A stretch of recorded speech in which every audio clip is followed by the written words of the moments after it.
I know people are going on black timing, but it's alright. So today's event is just basically in a nutshell about how black people under like systematic pressure can overcome their barriers. So we hear a lot about individual racism, but we don't really, I think nowadays we do look at the system, but not as rigorous as we should be, and how we, like as individuals, can overcome that when we're trying to go to our different career fields and or anything of interest that we might be interested in. So I've got the speakers here today. First speaker is Chrisanne Jarrett. She is a London School of Economics graduate. She just graduated last year. And she was the founder of the Let Us Learn campaign, which she'll explain to you while she's giving her talk. And she is also #1 in the Future Leaders magazine for 2015-2016, and she was awarded the Young Woman of the Year in 2015. So yeah. And the second speaker is Beatrice Carey. She's from NUS, so NUS is also in partnership with this event, and she's done a lot. I can't even read. Like, woo! But yeah, as you can see, like it's a long list. But yeah, she's done a lot, and we're all gonna just like listen to them, and also we're gonna go through a series of questions, and we're also gonna discuss. So make sure you guys get your contributions involved, and yeah, let's take it away. So, first question is, tell us about your journey to university, because I know that two of you have similar journeys, but you have very different journeys in that you found it very difficult to access higher education in some way or the other. So, if Chrisanne, you would like to speak first on how you did that. So my name is Chrisanne, and as Beverly just said, I am a recent law graduate from LSE. So about my journey to university, I would say fairly academically, it was fine. I applied to all the universities I wanted to go to, and I got in. And so I had always lived with the mantra of you determine your own destiny, in the sense that you work hard, so you reap that benefit. So growing up and just the stepping stones to going off to university, I always thought that the only barrier that would be in my place is myself. So when I finally got my place at LSE, like everyone else, very happy with my A-level results, I found out that actually I was unable to go on to the next stage. I remember I went to my induction at university, and I thought, okay, actually there's a serious problem here, because I was denied student finance, and initially I thought it was an administrative error, that everything was going to be sorted out. But then I soon recognized that actually there were systemic barriers in place, because government policy in 2012, by the time I was ready to go to university in 2013, there was secondary legislation that was in place, and that meant that though I was lawfully resident in the UK, I was ineligible for student finance because the government had changed those rules. At first, it was extremely shocking, right? I thought I had done all that I needed to do, and so I guess I felt that the barrier that was now in my place was far too big for me to overcome.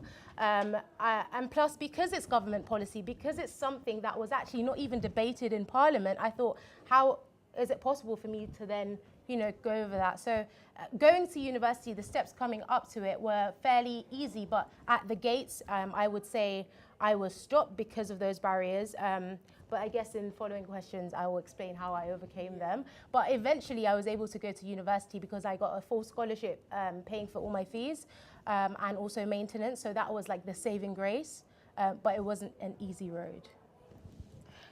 So I'll tell you my two different journeys. I'll start with my undergraduate journey. So I am first generation to go to university. My mother, she went, but then she dropped out. So I have an older sibling. I have two older siblings on my mother's side, my brother and my sister. My sister went, and she was a mature student, all this other stuff. But for me, especially, I've always kind of been like different in what I want to do with my life. So I'm the first of my family to go to school for art. So everyone kept asking me, what are you actually going to do with it? And then I actually, in high school, which is equivalent to, I guess, your secondary school, I did military training. So it was either go to school for art or go into the military. And so basically, me getting into university, I only applied for 2 schools because I didn't really know about grading system. In the US, we have something called a GPA, which is basically your cumulative score for all 4 years of high school, and they rank you by that. And then you take the SATs. So that combined with your GPA determines if you get into university or not. So I found out about GPA my senior year. And I lucked out that I actually did well enough in school to actually have a decent GPA. But the whole application process was new to me. In America, you have to pay to apply to schools. And a lot of them are $50 to $60 per application. So that on top of not really having anyone in my family who actually understood like the process, it was a really daunting thing. So thankfully my sister she was like, okay, you're going to Rowan. That's not a debate, it's not a discussion. Rowan University was where I went to undergrad. And so that's how I got to undergrad. I only applied to 2 schools. And I was interested in going to school away from home, but my mom had a different idea, so she actually threw away my acceptances to other universities because she told me I wasn't going anywhere but that university. My postgraduate experience is completely different. So as an international student, our journey is a lot harder. And the year that I was applying, the government decided, hey, every international student is now going to pay for health insurance in the middle of the process of applying. So I also found out that I only applied for part of the U.S. loans that most American students get when they come here. So if you see a lot of American students, they usually take out enough loans, like basically $50,000 a year in loans to get them to study here. I only qualified for half of that. So what I ended up doing was I worked 4 jobs. I sold my artwork and I worked about 60 hours a week, and I saved about $1,500 a month for 10 months to be able to pay for my maintenance fees. And then I ended up getting a partial scholarship to Kingston because of my academic and artistic ability. So basically, for the 10 months leading up until I got here, actually, I worked literally until the weekend before I flew out to come to London, because I did not have any money at all. I had no help from family because this is not something that we do. I'm the first in my family to actually study and live abroad without being in the military. So, and then even applying, I was just very hell-bent and very determined that I was going to come to London. So I applied to 11 schools. I was like, somebody's going to let me in. Somebody is going to let me in. So, and I ended up choosing Kingston because they offered me a partial scholarship. Like, I got into Reading without an interview, but I was just like, I can't afford Reading. So who's going to give me money? Let's go there. So that was my journey here to Kingston. Great. So now you've heard their journeys. We're going to talk about how did their ethnicity personally impact their opportunities. So not only with university, but also outside university, like extracurricular activities or anything like that. So, Okay, so how did my ethnicity impact? Okay, so prior to university, I went to a school in Hackney. I was born in Jamaica and I came here when I was 8 years old. And I went to school, all my primary and secondary school in Hackney. I went to an all-girls school, and I would say there were 2 black teachers who really championed our cause, in the sense that every opportunity that was out there, they'd let us know about it. I guess in year 9, I had a talk with my science teacher. She was from, I can't remember what country she was from actually, but she was a very staunch Caribbean woman. And she basically told me to remove all my friends around me and kind of self-check and see where I'm going in life. I was like 13 at the time. I thought this was like a ridiculous thing for her to say, get rid of your friends and know what you want to do in life. But I guess from there, stepping outside my immediate circle and then realizing that actually what do I want to do, having a clear image of what I wanted to do next, and then having that support system within the school with my, I would say I had a mentor in another teacher. She was Jamaican, and so she kind of pushed us out there. I guess my opportunities came more so from debating. Our school was very keen on that, and so when I conjured up the confidence to say that, okay, I was interested in X, Y, and Z, I was able to get, I guess, be pushed out in those opportunities. So coming up to university, I wouldn't say that my opportunities were limited because of my ethnic background. I think almost that our school really championed that. And so that was a very good atmosphere to, a surrounding to be at. But just fast forwarding to university, just before getting there, actually, before getting the scholarship, I would say that my ethnic background really did limit my opportunities. And that's because of the systemic barrier that was in place. So just to backtrack, prior to going to university with my scholarship, because of the government's rules and because of the change in legislation, it meant that instead of being charged £9,000 a year, I was being charged international fees, so around £17,000 a year, which meant that actually I had no alternative financing and I couldn't go. I would say that this was linked to my ethnicity in many senses because of my migrant background. And at the time, I thought I was the only one in the situation, but having gone to Just for Kids Law, it's a charity, a legal charity that I met loads of young people. I recognized that it wasn't the anomaly. And so the same sorts of skin color was coming into the room, loads of West Africans, loads of Caribbeans, and that they were actually facing the same issues. They were being limited from going off to university because the government felt that they had to create a hostile environment that affected not only me, but also my peers who were from the same ethnic background. And I feel almost that those barriers were purposefully put there. I remember when we had a talk with various members of the government, because what we do with our campaign, we lobby quite a bit. So MPs were speaking about the issue, and they said that actually the bar that they put in place, they didn't realize that it would inadvertently affect people like me, who'd earned that place at university. But I don't think that the government kind of didn't look further ahead and didn't think that that was going to be the case. I thought that it was a very purposeful thing that was put in place, and they knew exactly the types of groups that would be affected by it. Just to give you a round number, Let Us Learn, we're an equal access to higher education campaign, and all of us are black. I think 2% probably Asian background. All of us are from Caribbean or Africa. And I'm in contact with 850 young people, and the government estimated that actually 2,600 young people a year are affected by this government policy. And so you could see the trend there that is certain groups that are affected, especially people that, first generation in your family to ever go to university. It's a big thing. And there's a lot of emphasis on education to breaking down other barriers that you may have to your success. And so I guess I kind of answered that question. With me, it was more so about the environment that I was in. So growing up, I come from a low-income family background. My mother doesn't work because she's on disability. So, but thankfully, my mother valued education, and she moved us out of the environment that we were in. So I grew up in my formative years, like until about 5, 6, in a place called Camden, New Jersey, which dips and darts off of being the #1 most dangerous city in the U.S. My mother moved us away from there into a small, kind of like lower middle class suburb.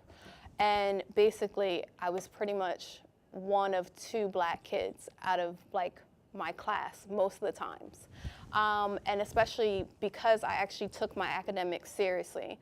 The more you progress in education, and especially what you guys would call primary school and secondary school, they divided you by different classes. So like they had something called A level, B level, and C level. A level, I was the only black girl in my class. I was in A level in honors English. Then there was B level, which is pretty much everyone who's kind of average. And then C level for everyone, for others who had like special learning needs. So that's primarily where minority students were either B level or C level. So in A level, like I said, I was the only black girl in my class, full of a class of 30 other students, where I was perceived as I didn't belong, and the other students would pretty much kind of isolate me and didn't understand why I was still there. So even as I was getting into high school, they didn't understand why I was still there. They would talk to themselves or ask my lecturers why I'm in that class. They didn't understand that I was smart enough to actually be in that class. And especially when I decided to get into the arts. So a lot of people don't know, I played trumpet for about 10 years.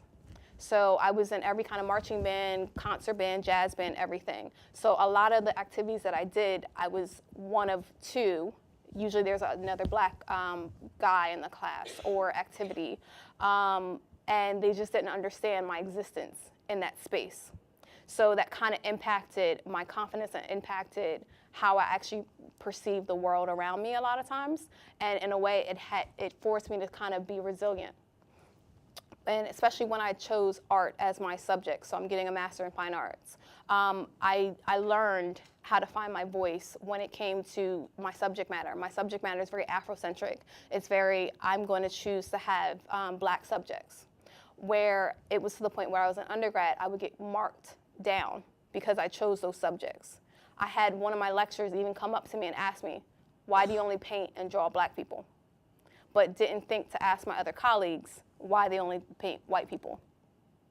And then I would produce just as many and just as high level quality stuff as my classmates. And I would get B's while they would get A's.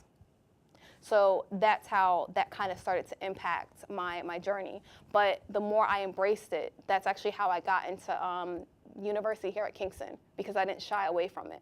I don't run away from it. And my minor, I minored in Africana or Black Studies in America, and it gave me a center, it gave me a focus to stop running away from my ethnicity. It centered me. Instead of trying to fit into spaces that I thought I didn't belong, I made my own spaces and told everyone that I did belong. So. Yeah. See, like one thing I noticed about, especially with not even universities, but even in secondary schools, like your ethnicity. Obviously now you're looking back and just like, wow, it actually played a very big role in my education. Like even I remember in sociology when I was in A levels, and I was in sociology they taught us about. What do they call it? You know when they put your according to your tables, they put you in different tables and they'll give you different names and they'll label you according to your character or who you are, and that kind of creates like a segregation within like even your primary school. I don't know if you know what I'm talking about, but like it's called labeling basically in sociology, and a lot of the time I remember I think ours was called. Was it clowns or something? No, it wasn't clowns, actually, it wasn't that deep. But it was something like, I'm looking at it, I'm like, I remember Sophia being on that table, and I remember Dorian being, and these were all black girls as well. Like, there was a bit, when I did my A-levels, I was like, this is a bit shady now. I know what Miss Gregor did. Like, but like, those kind of things, like even though when we're looking at it now, that actually has to do with the system, how even Akala was even talking about yesterday, perceptions on like how we act or how we are. Probably I was very loud as I am now, but like I was probably seen as the class clown, but then that affected me and how they put me into different classes. Like I remember being in maths, they put me in the lower class. My mom was like, huh? She was like, what? You're my daughter? No way. Like I remember them putting me, and I personally I didn't care, man, because that class was the livest class. Like I didn't care, but my mom was very like a lot of black parents, they're very on education, so she was like, no. This is not, my daughter does not deserve to be. She deserves to be during parents' evening. Then they tested my ability like I think this was in year 8. They tested my they gave me like, you know, them class tests. Then I remember acing it. Even me, I was gassed. Like, I didn't even know I was that good. Like I was a bit shocked. But then even with that, they only upgrade. Like I got the highest. They only upgraded me to the next class, so it was B. But I think personally, I believe that I should have gone an A long time ago. But that ability, because I remember they grading it on what class you go, but I still got into B because on my character they thought I was joking that this what's it called, test that I did was just once in a lifetime. And personally I didn't take it serious, but looking back at now, like it's actually very crazy how the system actually kind of disregards on our talents than just looks on our skin color. Like, I don't know if anyone else has experienced that. Probably not in school, but even in like workplaces or. I was gonna say I had the opposite, where I did take the test. Like they love like standardized tests in America, and I actually aced it, and I got put into the higher level classes. But because I didn't feel comfortable there, I asked to be removed from them. I only asked to be removed from math because I just was struggling. I was like, bruh. And I only asked to be removed from that class, but they removed me from all of my honors classes. And because my mom was a little tired of just children, no, because I was my mom's change of life child. So my mom had me later on in life. Like, my brother is 19 years older than me, and my sister's 14 years older than me. So like, a lot of my education was left up to me. If I didn't want to do it, I didn't have to do it. So she said, oh, you want to be removed from the classes? All right, it's your life. So, but basically they removed me from all of them. And I was just like, but I didn't know what was going on, so I didn't fight. I didn't really say anything. But thankfully I had a lecturer or a teacher during that time who was just like, no, you're smart enough to be in these classes, and you're going to get put back in honors English at the very least. So I will say my experience, like, I had some good teachers who kind of recognized that, and a lot of them, and I'm very, very thankful that I did have black teachers. Yeah. Like, my first black art teacher, actually was in kindergarten, but my first art teacher was black, and I have to completely commend him, because I wouldn't be passionate in art if it was not for him. Like, he took the time out. He gave me, like, that one-to-one time to actually have that love of art. But honestly, yeah, I completely agree with you, because like, those barriers, like, if you don't have somebody there fighting in your corner, you are gonna get stuck real quick, real easy, and no one's gonna speak up if you don't know what's going on. And when we're talking about mental health, I think that's, and we're going to talk later about black mental health. Just pick up on something that you just said. You said it as well. So you spoke about Carla speaking about perception. Yeah. And you spoke about the fact that you wanted to be removed from that class because you didn't feel comfortable. So if we're talking about breaking down barriers, obviously there are external barriers in place, but there are also internal ones in your head. Yeah. So the things that you impose on yourself because of those external barriers. I'll give you an example. Debating is very white. Like, if you join a debate society, I mean, it was very rare for us to have a debating society at our school. We founded it, and it was like run by the students. So when you go externally now, it's all like, it's very male orientated, private school, etc. So I remember going to an international debate at Durham University, and I was 17 at the time, and I remember walking into the room, and I knew what I had to say was right. I know I did my research. That's one thing I can vouch for. So I didn't feel insecure about what I had to say. Mm-hmm. I felt more insecure that I was one of the only black people in the room.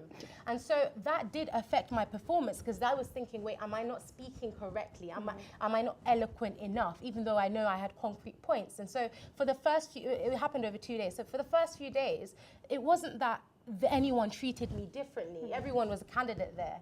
But self-imposed barriers in the sense that, okay, because I'm black, am I being perceived in the right way, sort of thing. And you being very alert about the fact that you are black in a very white space.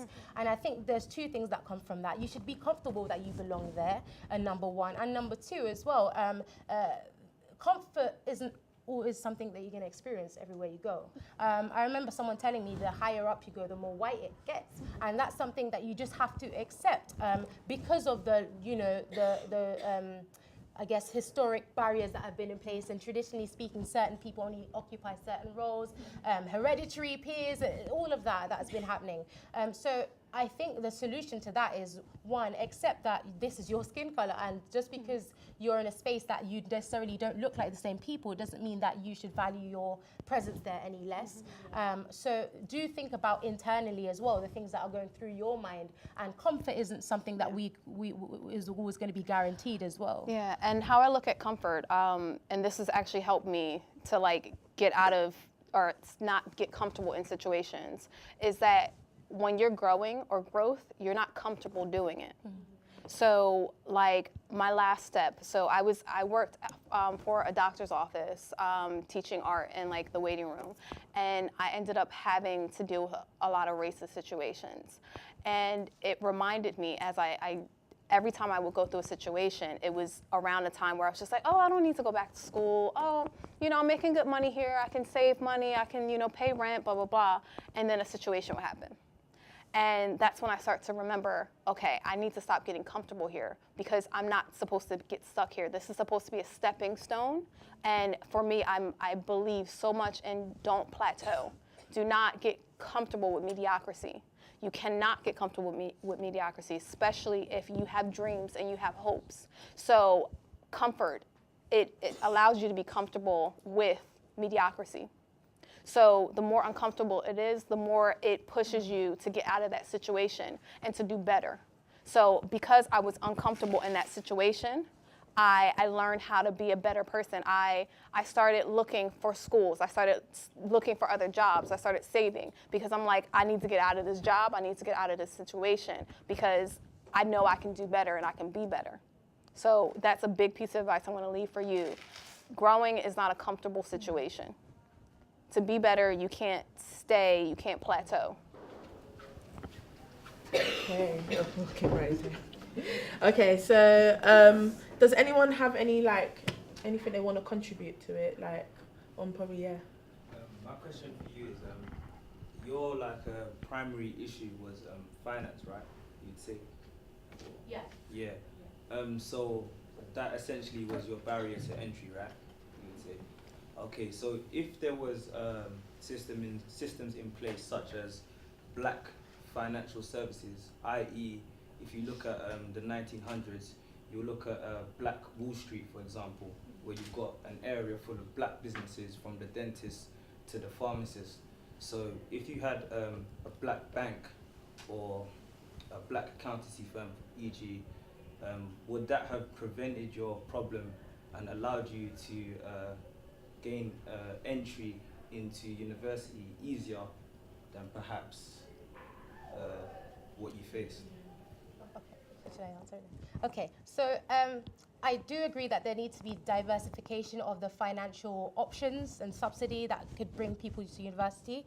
For example, we shouldn't have to just base all our hopes on student finance. But in answer to your question, I wanted to say two things. Sorry, this is the way I work things out in my mind. So the first thing I wanted to say is that even if those alternatives were present, I still want to be like every other student who goes to the main source, and that is student finance. So I wouldn't want to be treated any differently. So those systemic barriers that were put in place, they were there on purpose, and they were affecting a bracket of young people who were of my skin color, from my background, and it was a way to, I guess, suppress your ambitions. So even if those alternative finances were in place, because student finance is a main source, I mean, I'm an ordinary student. I wanted to be treated just like that, based on that. And secondly, I do feel like as a community, we need to be better connected. We need to have our own resources, and that's one thing that's become more apparent now, more so. I think that the main resource in the black community now is the church. And many young people that I'm in contact with have been able to be financed to go to university because of the goodwill of their church members. Yeah. And so I think that is our main source of resource, in the sense of leveraging people to move up in society. We don't have that sort of ownership that I feel that we should have as a community. Even if those were there, I think that because of the government agenda in making this a hostile environment for people, trying to make people feel like the other and not making them feel inclusive in society, I would have still attacked the student finance element. And then also building off of that, it's not necessarily about that. What you suggested is more of a reactive approach. Always kind of putting out fires as they come along instead of having a proactive approach. So going back to the community, there are different programs. So like when I was doing my undergrad, my church actually fundraised all year to give about 10 of us who were members of our church $1,000 towards our education. That's just one way the community comes together. And it's also about having a good understanding of financial security and saving in advance for education. So I know other American students who their grandparents, like I cannot believe this, her grandparents saved from the moment she was born and put in a savings fund just for her to go to college, so she could go to college anywhere she chooses. I'm gonna tell you how much it costs to be an international student. Just at my university, it's 14,700 pounds for me to do a master's. And she is coming over here to do an undergrad, which is 3 years of that price. 3 years of that price. And her grandparents paid for it, or paying for it flat out, and giving living expenses, because they thought ahead and had that financial security. And it's up to us as a community to understand our financial impact, and especially that versus valuing education. It's not enough to save up for a car for when you go to uni. We need to make sure that your education, or at least 50% of it, is paid for. So instead of having a reactive approach, oh, if you get denied this loan, we'll be here to give you a loan. No, I don't want a loan. I want my education to be paid for. So I know my next generation, if and when I have children, I'm gonna start a savings fund for their college education, so that they're not having this reactive approach, because starting out not in debt is a beautiful thing. Like, especially being American. Oh, they own us for life. Like, your loan system here is beautiful. If you don't make enough money to pay your loans, you're fine. In America, you have to start paying back your loans 6 months after you graduate, whether you have a job or not. And then it affects your credit. So you can't even buy a house, you can't even buy a car. All of that is based on credit. So again, it's making sure you start out with a proactive approach, because starting your education or starting your life without debt, it is such a really powerful step. And that's why we as the Black community start here while everyone else starts here, because we're that much behind, we're that much in debt.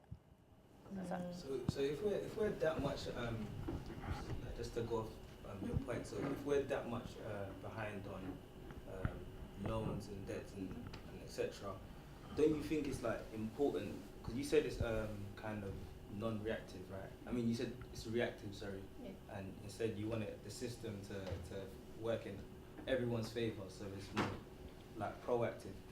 But for example, I don't know if anyone here has been to Edgware Road, like in London, and you'll go Edgware Road and you'll see every Arabic type of shop under the sun, and I'm even aware that a few of them own some of the buildings as well. So I'm saying that if, as a collective, they came together and wanted to finance, let's say, I don't know, 1,000 students, for example, they would be able to do so. So I'm just saying, say we could build something like that on a bigger scale, we'd be able to finance every single Black person and build our own kind of community. Not trying to like segregate us, but if you look at like particularly Black Americans, I feel they prospered more when they own their own, whereas when they're depending on like the system to save us. Because the powers that be, I don't really think, obviously this is just my personal opinion, but I don't think the powers that be are ever trying to save us. So I 100% agree, but at the same time, it's a change in mentality. So I'm also part of a sorority called Zeta Phi Beta Sorority Incorporated. We are one of 5 sororities, part of National Panhellenic Council. So a brief history about sororities and fraternities in America, or Black Greek-lettered organizations. When they weren't allowed to join white Greek-lettered organizations, they created their own, and they valued education. So in each one of their mantras, it's education.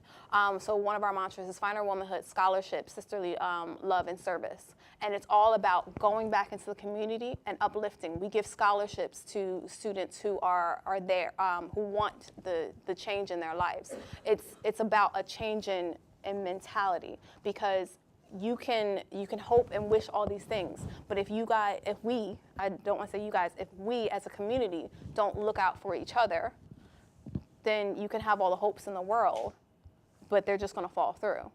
because it's understanding. It's not just understanding that education has value. It's also understanding that we can't get there. We come from a disadvantaged background, but we can't get there if we are trying to get there one at a time and only looking out for us as an individual instead of looking out for us as a collective. So that's the difference in mentality. I've noticed it within Asian cultures as well, especially in America. Like, I forgot the saying, but basically the black dollar supports every other community but the black community. It literally, as soon as it's made, it goes out of the black community. But but in the Asian community, that same dollar is recycled in the Asian community and doesn't leave. So that means they are supporting their own, they're supporting Asian businesses. And then on top of that, every dollar that they make in America is going back to helping their community back in their country. As the black community here in the UK, I don't necessarily see that happening as much as I do everywhere else. And it's actually been very isolating being here, because even home, I had a sense of community. Like, I came through a program, a pre-college institute, that for 8 weeks, every different student from different minority backgrounds, we studied, we learned, and those were my PCI sisters and brothers till now. I can still call them up. Like, I didn't have to pay to get my hair done because my PCI sister did it for me. Like, I call her up. That's what helped me save. And here, I don't see that sense of community here. And that's why I keep saying it's a reactive approach that's happening here. So that's why I even fell through it here as well. That's why you can't get loans, or you keep running back into barriers, because as a community, we're not here to try to resolve them or be proactive and look and see, okay, we know this system is racist. We know this system is going to try to stop you here. All right, who knows law that can help over here? Who knows financial information over here? Let's come together and bring our different resources and our different knowledge together to help ourselves collectively. So, sorry, that's so long. It's kind of just like what I was thinking. You know, when Carla said, someone asked a question, and I'm referring to Carla, I love him now. When he said yesterday that, like, the experiences of Americans as a community is very different to how the UK is. So, for example, America, they were all like, not that they don't know Africa as much as, let's say, the UK do. So in the UK, our black community is very fragmented. So it's got the West African community, the East African community, the Caribbean community. Like, it's all fragmented. So coming together is very hard because we all see the differences, not the similarities. And we all don't like each other, which I don't understand. I know, like, even the banter, like, even between Nigeria and Ghana, like, even, okay, probably like, it's banter, but at the same time, it just highlights even though I participate in that banter, let me not lie, that jollof rice argument will never end. But like, even, that was a thing. Yeah, like, I know when I was saying it to my American cousin, she was like, the fuck, what's going on? Yeah, like, I think because we're always competing, like, I don't like to say it, but we are actually competing with our, like, I remember one of my friends last year when I came to Canterbury after Norway, we were having a discussion about Caribbeans, Joshua, we were having a discussion about Caribbeans, the higher they get, the less people you see. Like, that was an actual tweet. I'm not gonna lie, I retweeted it because I found it funny. But that was when I was younger though, not now, I'm educated now.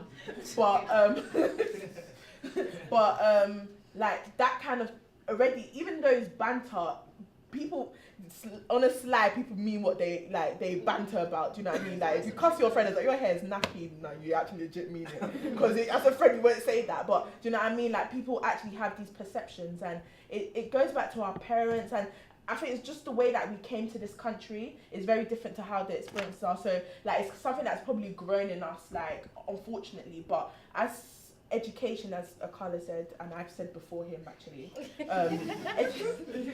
just copyright that. Education is the biggest thing to knowing, like, your community, and like education. I think, okay, Michelle Obama said that, but like, education is the biggest tool to get into grips in creating a community that is much more stronger. because when you don't educate each other, then even your white counterparts, it's very hard for them to understand. Like when you're talking about a white system, like don't blame the individuals. Like yes, you have a few KKK members around, but like as a whole, in the system as a whole is very difficult for you to just blame the white. You can't be friends with them because they're.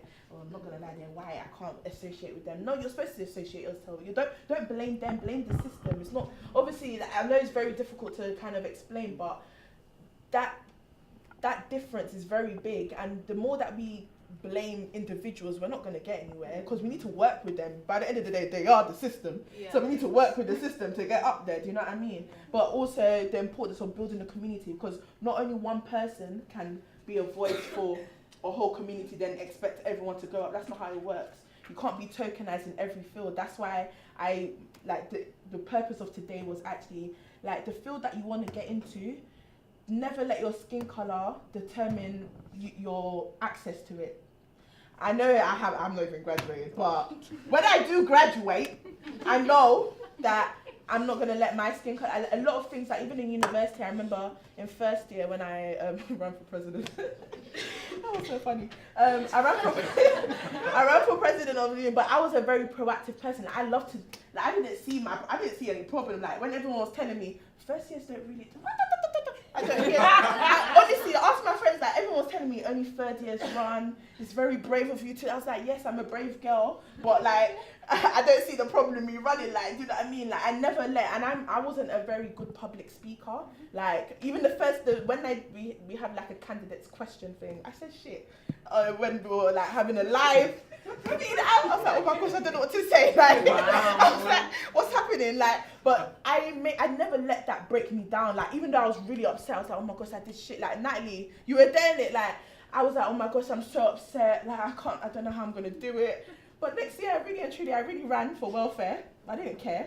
Like, I'll never let something break me down. Even when I went to talk about Jeremy Corbyn on television, one of the things that I said was like, I didn't want to do it, but I was like, definitely, you can't. If you want to get someone, you need to challenge, even if you're embarrassed, and challenge yourself, go back. Live television. I was very, if you see me on the interview, I was shaking.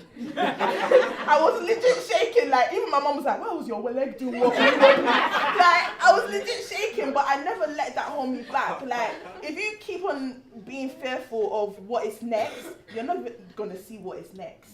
So, those are just a couple of examples that I think, like, in breaking your barrier, like even though it's little, it's not a career field barrier that I've broken, but it's something that I know I struggled with personally. Even standing here, like speaking, I wouldn't have done it before. I always have to incorporate banter. I remember I was like, I'm gonna act really professional. I'm gonna not laugh but I was like, I'm not filtering who I am. Do you know what I mean? Like that's not who I am. I love a bit of banter. I love to make people laugh. So just like kind of my life and how I've broken my barrier on a personal level through university is really important, and what you do next is up to you. Like you are your biggest barrier, as Chrisanne said. Like your mental health plays a very big part in it, but we'll get into mental health because it's World Mental Health Day today, so we'll talk about Black mental health. It's okay. Yeah. Okay. Oh no, yeah, talk. Oh, the question I wanted to ask was, how did those barriers, like the finances, and how did those barriers impact your journey, and how did you cope and stay motivated? Because I mean, one thing I've gotten from all the things that you guys have said was I related so much to both of you, because I'm going through the same thing you're going through as well, Chrisanne, and I've had to like save and make a lot of sacrifices as well. And I just want to ask, how did you like cope and just keep on going? And all right, I'm gonna be real honest with you. Those 10 months were some of the most difficult 10 months that I've ever gone through, but I needed to go through, because before that I never knew how to save money, and so I took a screenshot of like, you know, those like keep calm and keep moving on things. I had one of those with the British flag saying, how bad do you want it? And so every time I had to, like, because my biggest thing when I worked I worked 3 part-time jobs and then I sold my artwork.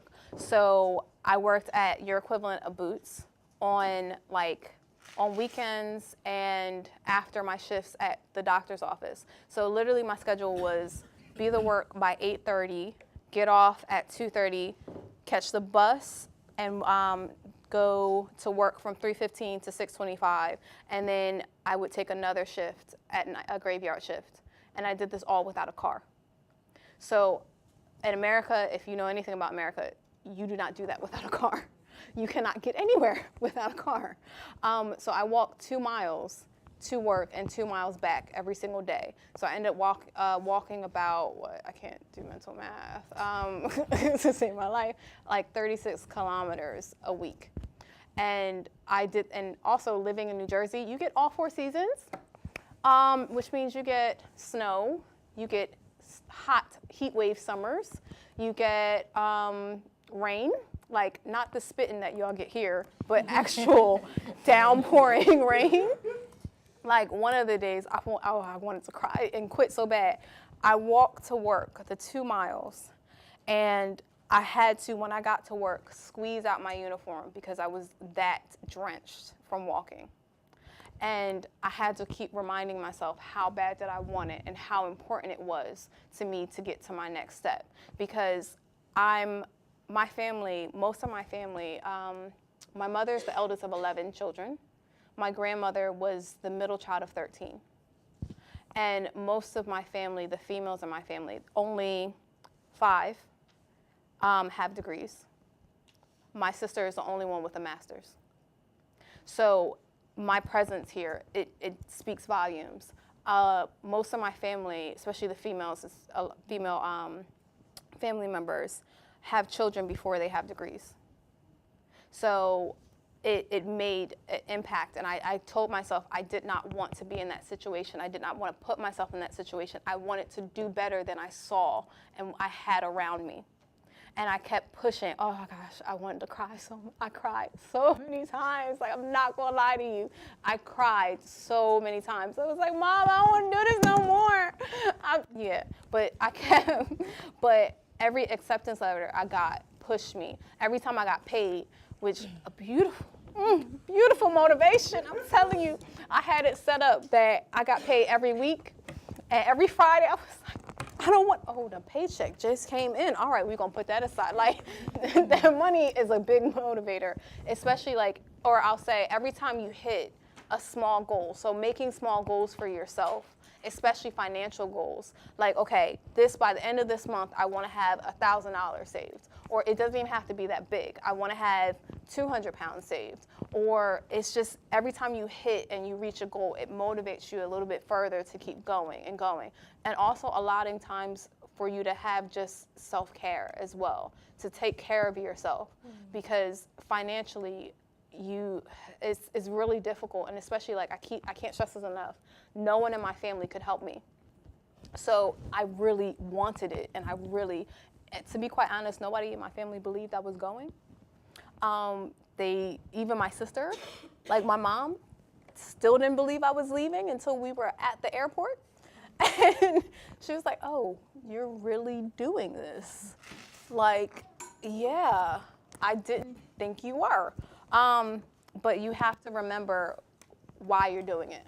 And you have to, something that has always helped me was seeing the big picture and organizing the smaller steps to get to that big picture. So, what I did was, I knew I wanted to study in England. Like I said before, somebody was gonna let me in. So I found the schools once I got the acceptance letter, and I found out that I needed to organize, I had to have basically 12,000 pounds chilling in my account for 28 consecutive days. That's a big motivator, especially as an international student. And then what I also realized, don't snooze on Build-A-Bear, because Build-A-Bear is an international company. So I worked for Build-A-Bear for 4 years before I got here in the US, and I found out that there was a Build-A-Bear in Kingston, and I called up and I asked, hey, are you hiring? And when I got here in England, I had a job waiting for me. So you have to be motivated. If you can, and also you have to see yourself there. Like, it's not enough to say, oh, I want to be here. No, you have to see it. You have to see that paycheck. You have to see your outfits you're wearing. You have to see, like, no, I'm so serious. Because, like, my next step, I want to go and get into a PhD. I have already looked at the classes. I'm like, oh, I looked on ratemyprofessor.com. I was like, oh, you have good food at the cafeteria. I can see myself eating there. Like, I need this car. I visualize. I can see myself there. And if you can't see yourself there, if you can't dream, you can't visualize it, you won't push yourself to get there. So. Just something quick. Motivation. What's my motivation? So I plan my life in stages, and so every 3 years I expect to be in a certain area. So when the university thing came up and I'm not at that area, I was livid. I cried a lot, but I guess the motivation came from the fact that you saw the vision, you saw the thing after the storm. And I think one story I will share with you is going to be quite quick.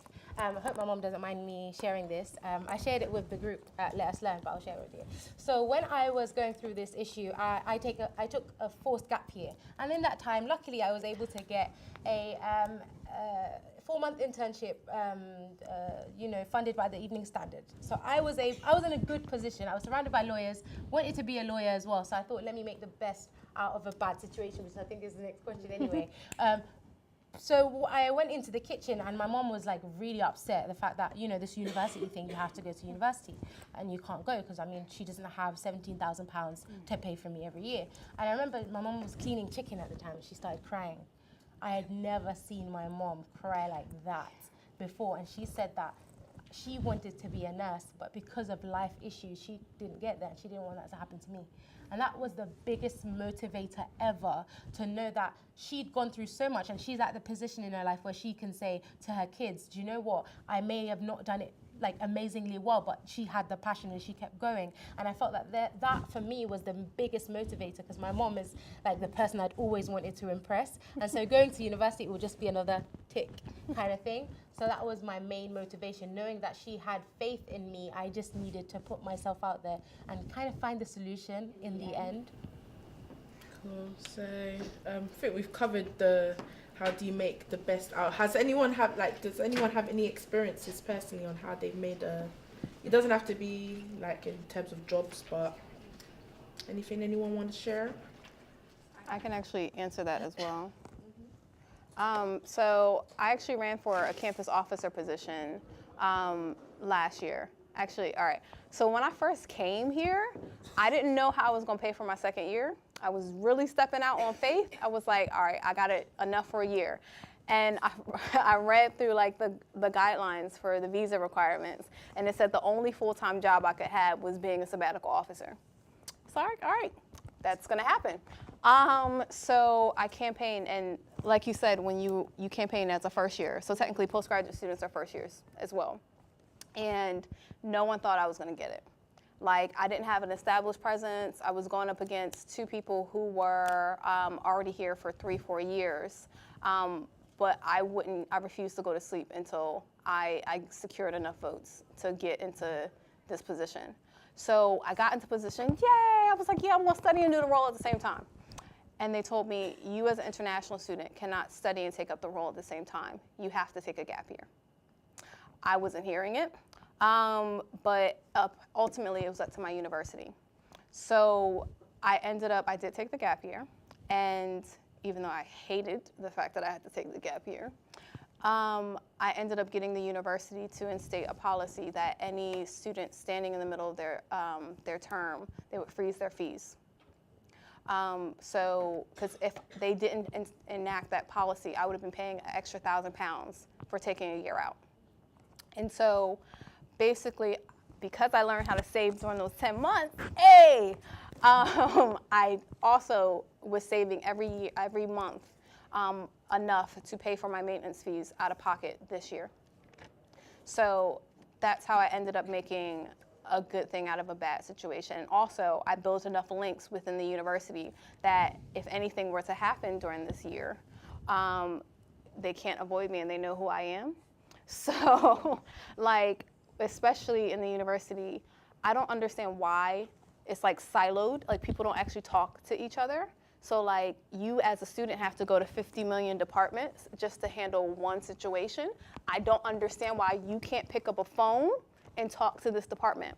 So I've made myself very well known at the university. So if they get any email that says Beatrice, they're going to get on top of it. And I ended up impressing the 3 highest people in the university, enough that they have written me letters of recommendation for my PhD applications. So the vice chancellor has written me a letter of recommendation. The chair of the board of governors, which is above the vice chancellor, has written me a letter of recommendation. And I can pretty much get one from anyone in the university and outside the university. So taking that forced gap year has actually set me up for my future. I wanted to add something. If this is the only thing I get across, I wanted to put forward some like practical steps in terms of how to breaking down barriers. Okay, so in that gap year, I started to meet other young people who were affected by the situation. There were 3 of us in a room for months talking about the issue over and over again, and soon more came. So I think making the most of a bad situation, one, you have to analyze the power structures in your society. Yes. So where does power lie? You have power in the sense that we use this thing at our campaign called Story of Self. You own your story. Nobody can tell your story better than you. If I say I've been through X and Y and Z in my life, you can't come to me and say that's a lie. So there's nothing more powerful than the power of your stories. And so that's one thing we had in our field. We had our stories and we owned them. We were young, gifted, and blocked. That is our slogan that we use. And so, one, we recognized that we had power. The media like to put out this negative rhetoric around young people and migrants in general, about them continuously taking, but actually we were pots of gold, like we were trying to give to society. And so recognizing the power structures from yourself, but also externally. So you have to have a target. Who is in place that can change the situation at hand? It was the government for us. And so what we did, we started lobbying, we started writing. I wrote to my local newspaper. That created a lot of momentum. So in terms of practical steps, starting from, I guess, from the local powers, getting your story out there, changing the narrative, to then going up to national level. Soon, the campaign was on BBC Newsnight. We were in The Guardian, and that provided a lot of whirlwind, so a lot of buzz, people talking about it. And when you start having people talk about something, then someone has to listen, right? So the government, they had to listen to us. So practically speaking, we were able to not only get the people power in the sense of the young people that were affected, but know which doors to knock on, which all-party parliamentary groups meetings to go to, which MPs to kind of attack. So I guess the best thing that came out of this was that we recognized that actually we had something to say and we didn't want our voices to be suppressed by this big system. Walls are meant to be broken down. One of the key moments for us in this campaign, and one of the things that I think would be a staple thing that I would say to anyone that about breaking down barriers, is that knowing that you have a voice and you should own it. We were able to change the law. So there was a Supreme Court case, a test case called Tejere, and it had a young person who was in the same exact situation as you find yourself in here today, and also many of us. And so it went up to the Supreme Court, and so what we did, we tried to capitalize on that situation. So we submitted our individual case studies to the court to say that actually she's not the only one. We went outside the Supreme Court and we had our T-shirts on and we had our banners, and we were peaceful in our protest, which I didn't think they think that we would be. But all of that came, and the change of law was, it came about because of that, us raising the profile, recognizing our power, but also strategically choosing the moments to act and who to target. So in terms of practically speaking, I think before you want to break down any barrier, even if it's within yourself, you have to recognize the sources of power and how to interrogate those sources of power, and not feeling as if there's too much of a big power structure that you can't break down. Because I think as a collective, individually, it might not work. As a collective, it will. Yeah. So did you want to say anything? Oh, no, I was just going to say everything you said. Okay, so, so I think we kind of covered this a bit, but like I really want to deal on Black mental health. Like in the process of breaking your barrier, like a lot of people, like, who was I speaking? We were speaking to someone, I forgot who I was speaking to, but about depression and them taking like pills and stuff. And it was like, it wasn't normal for them to take it. But it was Hillary, that guy yesterday. Remember that guy that we were speaking to yesterday? Yeah. So he was talking about, he's from Nigeria. And before it was just like, they're not used to this whole, I'm depressed, I'm this, like, get on with life, like, your life moves on, innit? But when he came here, he started taking pills and stuff. So it kind of switched for him. But there are a lot, even in the black community here, like, we don't look at our mental health as if it's a big problem. Like, it's just, you're overthinking, man. You're doing too much. Like, you're just thinking too much. But it's genuinely something that's probably wrong with you. Like, I remember in Norway, like, I've actually told anyone this, but in Norway, I came off all social media and stuff, like, while I was on my year abroad, but it was like I think it was between February and April or so. I came off all social media. It wasn't because I wanted to revise, who revises on their year abroad, but it was like, I was genuinely so depressed. Like, I didn't think, I thought at first I was overthinking, but I remember doing my No More campaign, and someone was telling me their story and how they acted while they were depressed, and I kind of had the same symptoms. So I stayed in my bed, rooms, curtains closed. I won't lie, I didn't shower. I didn't do, like, my hair was, everything was just bad about me. And I personally didn't think, like, even though I was going through that period, but I just remember, like, Beverly, something's actually wrong with you.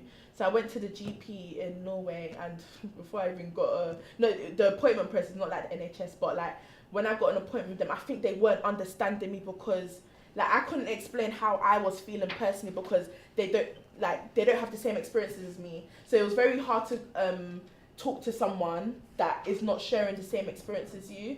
So, and because, like, not being rude, but there was no black person in Norway that I could, like, oh guys, like, even though, yeah, there's FaceTime and stuff, but I didn't want anyone to know that I was going through what I was going through. And I just didn't want to be, I didn't want to be that victim of mental health. So I just thought, like, do you know what, I'm just going to get over it. But it went on for such a long period of time. And then I was just like, do you know, let me speak to, when I came back to London, I had that same season as well, but it was for a short period, but I actually went to go and seek help proper, but from someone that was black. And honestly, that was a life-changing thing. And when I say the problem that I had, why I had that depression was because I didn't know what was going to be my next step. So it was really weird. Like, I'm on my year abroad, I was supposed to be living life. Like, yes, Facebook, yeah, lies to you. Like, I was enjoying myself. Yeah, I was in the snow, I was in the mountain. Oh, I saw the Northern Lights. But I was going through shit. Like, I won't lie.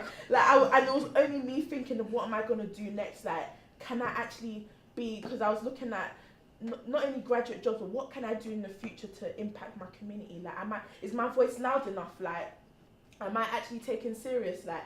And it was more of me doubting myself. I was really doubting myself. I was in a season of doubting myself. I kept on doubting myself, like, and it was just like very horrible. But that kind of, now speaking about it, and that's why I really wanted to speak about black mental health, is because self-doubt affects your mental health so much. Like, and when you're black and you're, it's like one of the worst things. And like, I believe in God and I believe in, like, Jesus and stuff, but then you actually, even in Jesus says that, go and seek professional help as well. Don't only look unto me, like, do you know what I mean? And I never did that.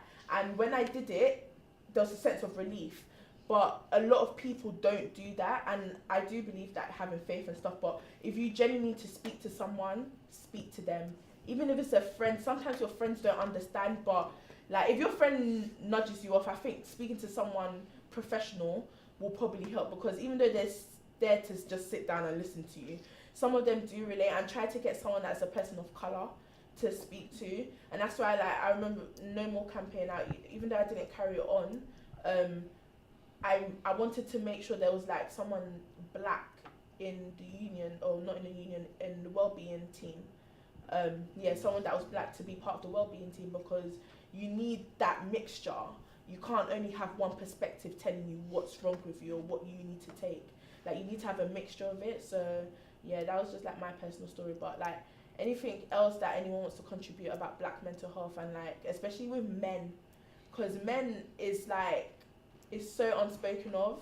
Like, you hear a lot of women talking about it, now, but you don't actually hear mental. I've only seen one documentary of a guy on Twitter that I think his name was Mr. Exposed. I know his at name, but like he did a mental health documentary, and it was just like wow, like you actually see these things. Like you saw Prince Harry, I know, and going all royal and stuff, but you saw Prince Harry and stuff talking. I was actually shocked about what they were saying, and like, but for black men personally, I don't really see it as much as I would like to, because I feel like competition actually creates mental health problems. Because I'm sorry, I have to bring capitalism into this. Y'all know me for my capitalist quotes. But because we're not the owners of the means of production, so we don't own the means of production. So let's say the white people are here, we are trying to get there. But in the process, like you said, we're trying to compete to who's going to get to the top. And that only one person wants to get to the top. So when you look at that one person, oh my gosh, they've got the Range Rover. Oh my gosh, they've got the 40K. Yeah, oh my gosh, this, that. How am I going to get that? You start doubting yourself, oh, this, that, only because you see one of your brothers up there. But if we come together as a community, as like what you were saying, if we come together as a community and actually help people. So if there's one person up there, make sure you give that person an internship, get them up there too. Get that person that's in dentistry, get them up to. Make sure that you motivate the next person. Like one thing I rate about my mum is that she always said nothing can break you. Like if you want to get to where you are, my mum's one of the people, like I'm just like, how do you do it, man? Like honestly, she goes between two countries, Nigeria and London, and does her thing. Like you'll think that she's not that you should look at women like that, but as a single woman that went through all of that, when she's going through like her businesses and stuff, but also when I had my problems, because I got sent to Nigeria innit, because I was a very bad child. So when she was very depressed when I was being bad. So the solution, was to send me to Nigeria. But like she knew how to deal with things, but at the same time, when she opened up to me and told me like, I'm not gonna Beverly, you're a headache. Like it was kind of, I feel really bad, but then I wanted to make up for like all the bad things I did, even though some of them I don't think I should have got in trouble like that, but like some of the things that I did want to make up to for the things that I've done in the past. But anyways, like let me not go off topic, but like our black mental health like is something that we should really speak about. And even though like I know people, especially with like on Twitter and stuff, that you hear about girls that have committed suicide, that have you don't know when your friend is depressed. And I know it's very hard to speak about in terms of like you asking your friend, are you alright, on a random. It's very weird that I know people say that, oh, we should make sure that we message our friends randomly, but no one actually does that.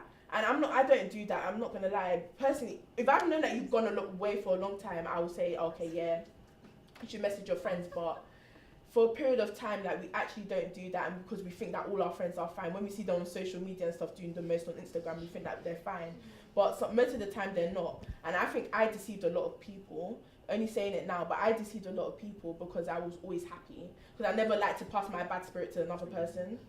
It's just who I am. But yeah, just any other contributions? Yeah, like 3 years ago, I was in a bad space. Like, I don't have no status. I couldn't go to uni, nothing at all. And like, I mean, 2014, I had to watch all my friends like progress through and go to university. And I realised that I wasn't just dealing with my status. I was also dealing with not being able to access student finance to go to university. So at that point in my life, I was just thinking like, Cynthia, what are you going to do? I felt hopeless. I felt like, wasn't I worthy enough to stay in this country? Wasn't I even worthy enough for an education? I remember times when, you know, I'll just go somewhere like around the River Thames, because I live around there, and I'll just sit down thinking, God, take my life. I have nothing to live for. Do you know what I mean? Like, I've got my GCSEs, I've got my A-levels. What am I doing? I'm just staying at home, just sitting down, watching my friends work, watching my friends go to university, you know, just doing something with their lives. And I had no control whatsoever in my life. I had no control. So I was just thinking, God, help me in this situation. You know, I was heavily depressed. And I was just thinking, if Cynthia, if you continue to have this mindset, if you allow this situation to determine who you are, you're really going to just fall down. You're going to fall off. Do you understand? So I went to my GP just crying. I said, I don't know what to do. They tried to say, they decided to give me antidepressant. I said, I'm fine, I don't want that, because I'm not going to label myself as someone that is, you know. Yeah.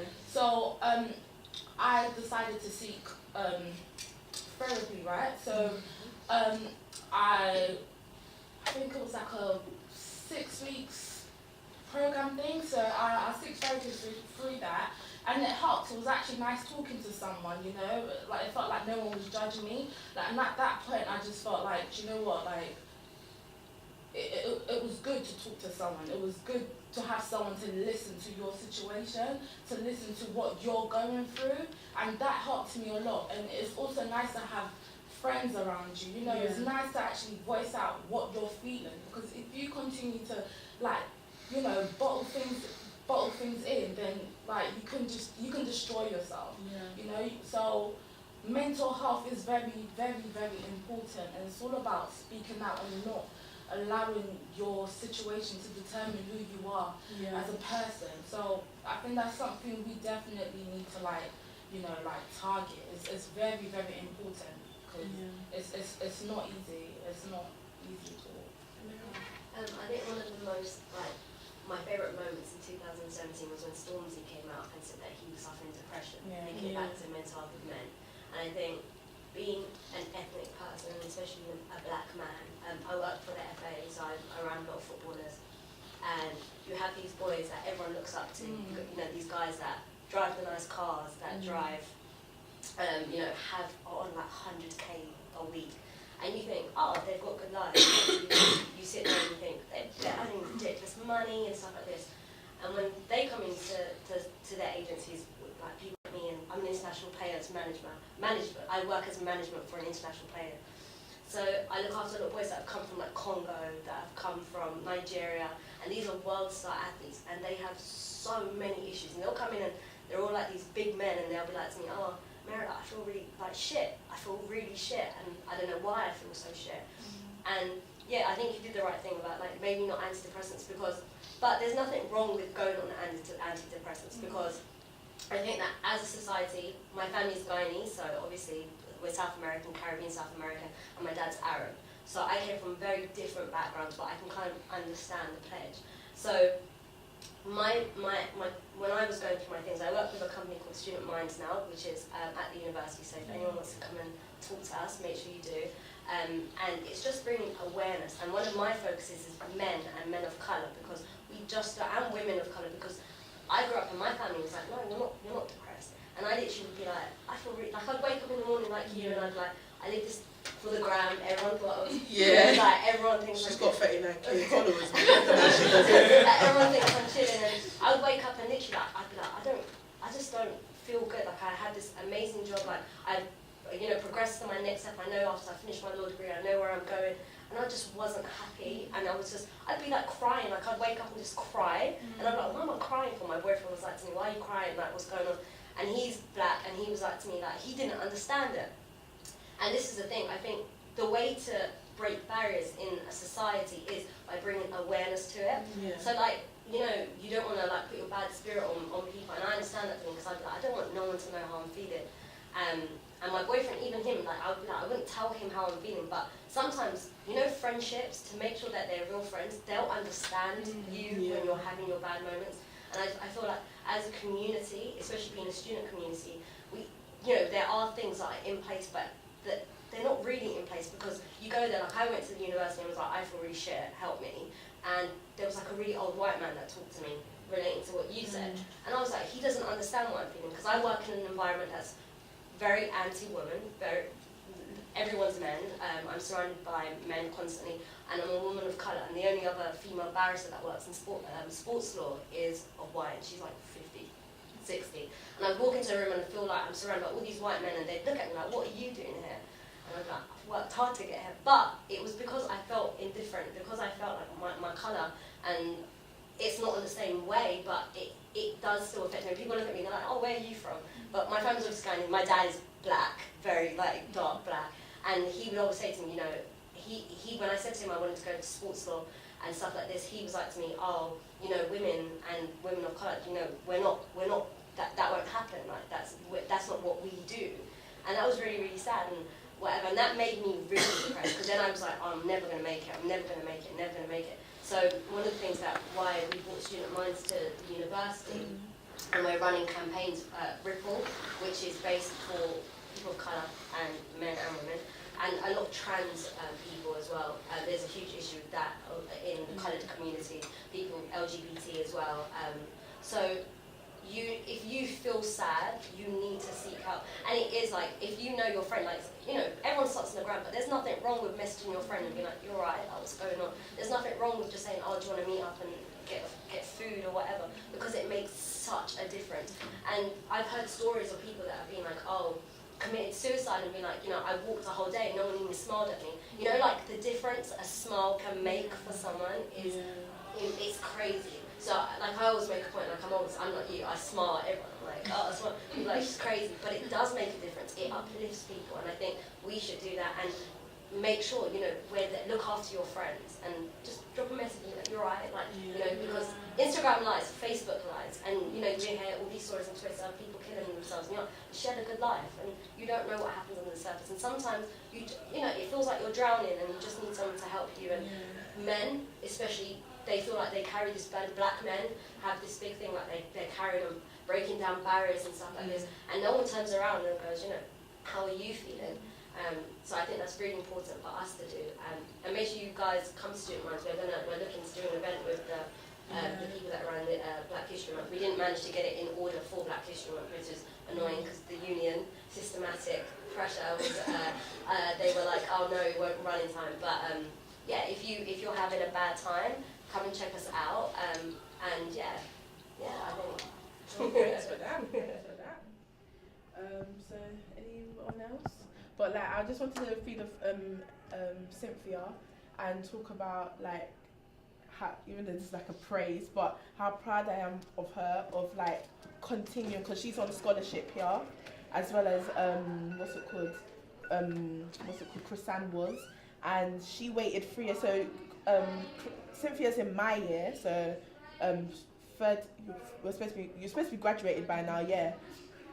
She couldn't go to university between then and now, but now she's here because of the scholarship, because of what Chrisanne did to help her community make sure that they get into university. So that's how you see like the Black community coming together and helping people to lift people up. That's a perfect example of when I gave that analogy of if you've gone, like, you got the scholarship, so you, out of everyone, you're the first person that got the scholarship.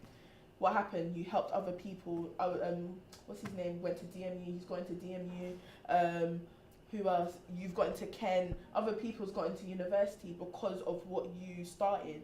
And just that, you might think that at the beginning that no one's going to recognize your voice, but honestly, your voice will then manifest into people's life. My friend Kwame, he is in Ken as well, but he's in Medway, and because of the campaign that you started, like, I remember being at the beginning I was there at the beginning, but I was in the Supreme Court waving my flag, but like, I remember being at the beginning of the campaign, and I remember telling everyone, because loads of people, we discovered loads of our friends are actually affected by this situation, and I was like to my friend, my friend Kwame, oh, what happened? Like, how come you're not coming to uni? Because I was like, oh, like, everyone's on the wave, like, everyone's coming to uni. He was like, oh, he had to take a gap year, but he didn't tell me the reason. So then the next year, he was like, oh, I'm still going to be working at JD. And I was like, what? Like, are you big man that you're not coming to uni? Like, what's happening? But then he never, like, opened up about it. And then he never told me. It was only, obviously, his family. Even his girlfriend didn't know. And then he told me. I was like, raw, like, look how I can hook you up. Go to her campaign, Let Us Learn, contact Joel, and he'll hook you up. Then look what he's in university, he's in Kent, he's in Medway, he's studying. He's got access to student finance. So you see what I mean, like, in helping your community and building them up. Like, you don't know, one little conversation can change someone's life. Do you know what I mean? So yeah, that's something I just wanted to address. But I'm just going to quickly say, also, your inner circle is really important. Like, I have an inner circle of about 4 friends who definitely check on me all the time, and from 2 different countries. So 2 of my best friends who I've known since 12 back home, and then 2 of my best friends in this country. One lives in Wales and one lives in Manchester. And they are constantly checking in on me and making sure that I'm okay. And actually, That's a little ghosty. But also, it's important to understand yourself. Like, I'm going to be very honest with you. I got diagnosed when I was in undergrad because my lecturers, thankfully my black lecturers, noticed that I was missing. I actually ended up missing 7 to 9 classes straight away. I had a final exam for like 2 of my black lecturers, and because the black lecturers at my university, they're very close and they all talk. And they all knew about me and that I'm a high achieving student, but obviously something was going on. So they actually gave me extensions on papers that even during holiday break, like I could have failed their classes, but they gave me extensions on their classes because they realized what the signs were.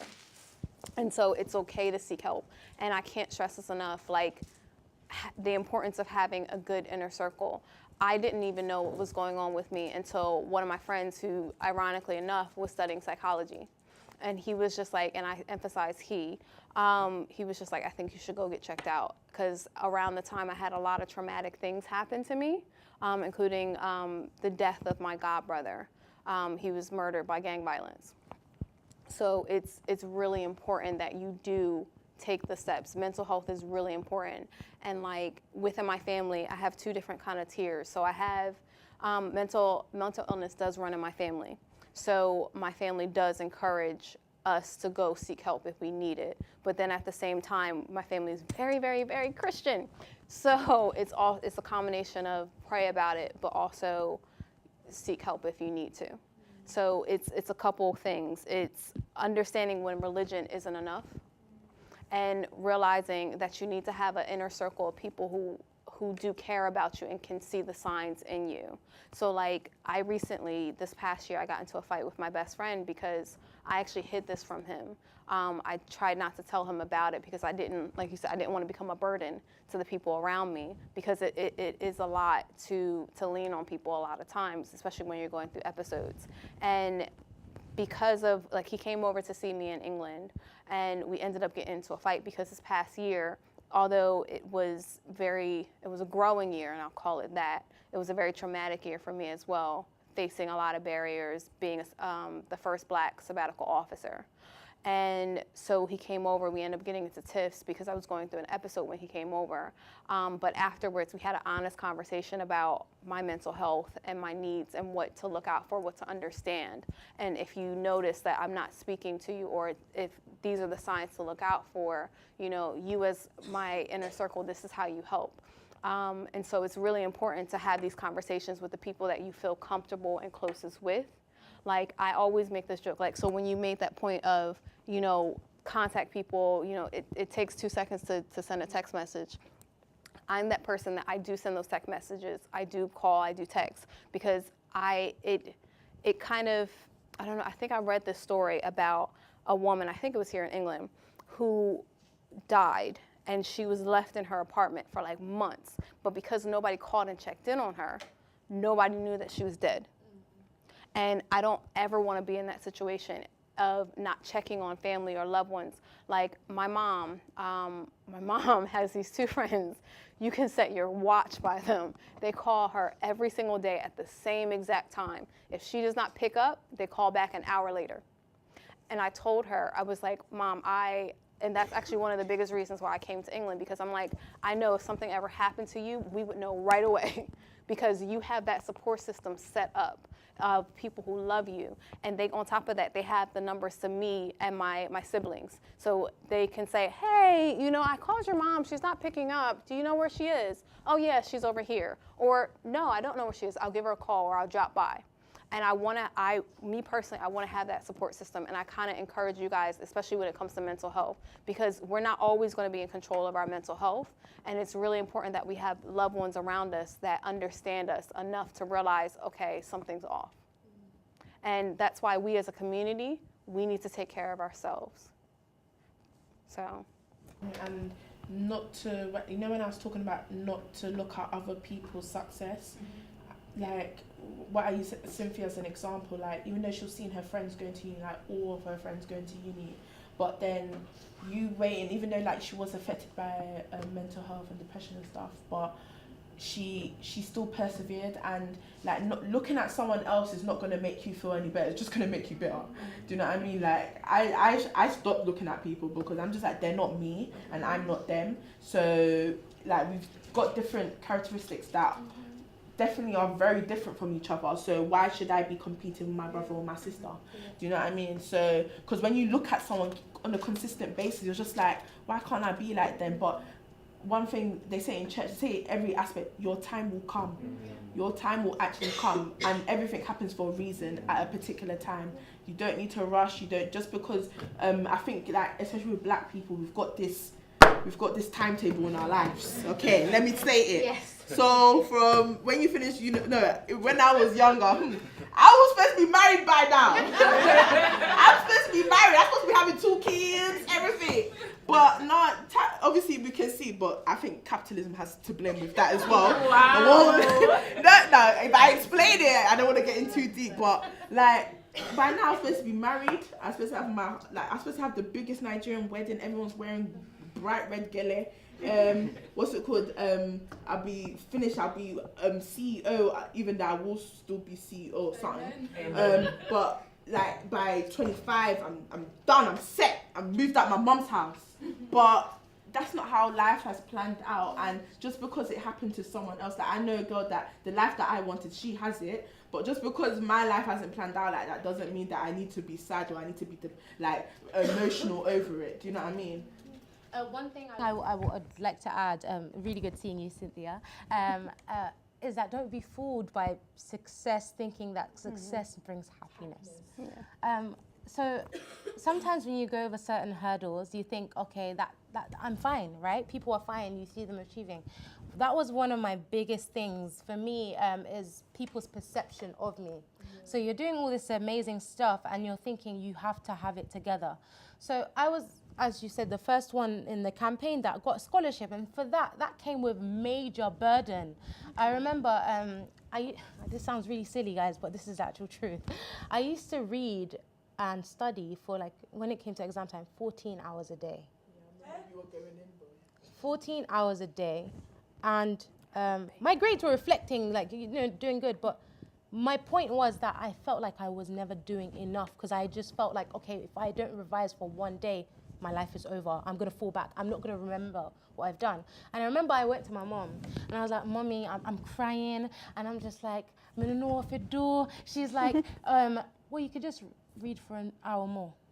And I was just thinking, she doesn't really quite understand the burden that is put on externally and internally as well. Because I really wanted to do well. I really wanted to show people that, I can have it all. Because that's one of my main things. Like, I want to have it all. And I think it's possible, it's reasonable, but at the same time, you should do things in stages. And I just remember, actually, I broke down. In my first year, I was not going to go to my exams. I studied, but I just felt like I had doubt in my brain. Like, my scholarship was £26,000 a year, and it was part of the policy that I, achieved good grades. And I don't know why I felt like I couldn't do it. Self-doubt was literally eating away at everything, my confidence, everything. And in my first year of uni, I have to admit, I went to counselling. And that was something I didn't share with my family. I just went. I went to those services, and it really did help me to put things into, a different mode of thinking, that it will come in due course. And why are you doubting yourself? You can do it. So what that taught me was to not look at other people like everyone's got it all together, and also for people not to look at me like I've got it all together, because everyone has their own battles. Everyone has certain things. I mean, there's this thing in Jamaican say, like, new level, new devil, and that's the thing. The more that you set for yourself, the more expectations that you have for yourself as well, that's more pressure, that's more burden. And just because you made a plan 3 years ago that you're going to be in this place in your life and you're going to achieve this amount of things, it doesn't mean that if it doesn't happen in those 3 years that you're a failure. And so my biggest fear is failing. And so I guess part of that comes in that mentality that I have to push myself more than expected, and that's not really healthy. So I guess I agree with everything everyone's saying, is that knowing when to seek help and knowing that it's okay, and it's not a shame to admit that you're not okay. Yeah. And then also, it's okay to pause. Yeah. Like, during my undergrad year, I was literally about to just quit school. I was like, Mom, this is not for me. I don't need a piece of paper to prove that I'm an artist. And I could have sworn, I was like, Mom, you're so disappointed in me. I'm so sorry, I couldn't do it. She's like, I have two names. So she's like, Tikwa, it's okay. You can take some time out to make sure that this is what you want to do. And my mom actually encouraged me. So I saved up whatever I could. I broke a savings bond, and I actually couch surfed for 2 weeks. Ooh, that was a little scary. I actually couch surfed for 2 weeks here in England because part of me was kind of scared that even if I get this degree, I still can't take care of myself. I especially because I kept believing that, oh, I'm just going to be a starving artist. I'm going to do this, that. And I went on this trip to England, and I couch surfed, and I went there with less than $200 in my pocket. And for me, it was my sinker swim trip. And I traveled around the UK. I flew into Newcastle, I went to Manchester, and I met people, and then also I had the just most horrible experience in a layover in Paris, where I ended up, because they kept having strikes, I missed my connecting flight to England. And I tried to call home, and my family was just like, the only ticket we're gonna buy you is a ticket home. But during that trip, I learned more about myself. I learned that it was okay for me to it was okay that everything didn't go to plan, that I was smart enough and resourceful enough to take care of myself in whatever situation may come around. Whether I put myself in that situation or not, I am resourceful enough, as well as I have enough faith in my religion and my God that I can get through. And I actually came back home after that 2 weeks more motivated and wanting to continue on with my studies. And that's actually when I decided that I was going to come and study in England. Even though everyone told me you can't afford it, you're not going to do it, it's not going to happen. Black people don't exist in England. They don't study. I'm just saying, small town. And so, we don't do that. I did what I had to do for me. And even then, when everyone else in my class was coming to do a study abroad here in England, I didn't have the finances, I didn't have the resources, but I still knew I was coming here. So I actually, after I graduated in 2013, I took 2 years out, and I came and started my university experience in 2015. So it's okay if things don't go according to plan. You can hit pause. Life still goes on. You can take that time to get yourself together. Because remember, you're not in competition with any other person. You're just in competition with yourself. To just be a better person each day than you were the day before. You are setting your own race. Have your own blinders on. Your success is going to be different to somebody else's success. So that was our host. So why don't we take questions while we wait for her to come back? I'm going to try and make it a question. I'm in my last year now, and I'm scared, if I'm honest, the whole graduate process, breaking out and having a dream and a career and stuff. And what was my question? So one of the things that I used to have when I was younger was that I would fear planning because a plan would fail. Because even though it's like that, you fail to plan, you plan to fail. But I just felt you plan, you fail. And I don't know. The question is I was trying to say, I can't make it. How do you deal with life after graduating? Yes, that's really the best question.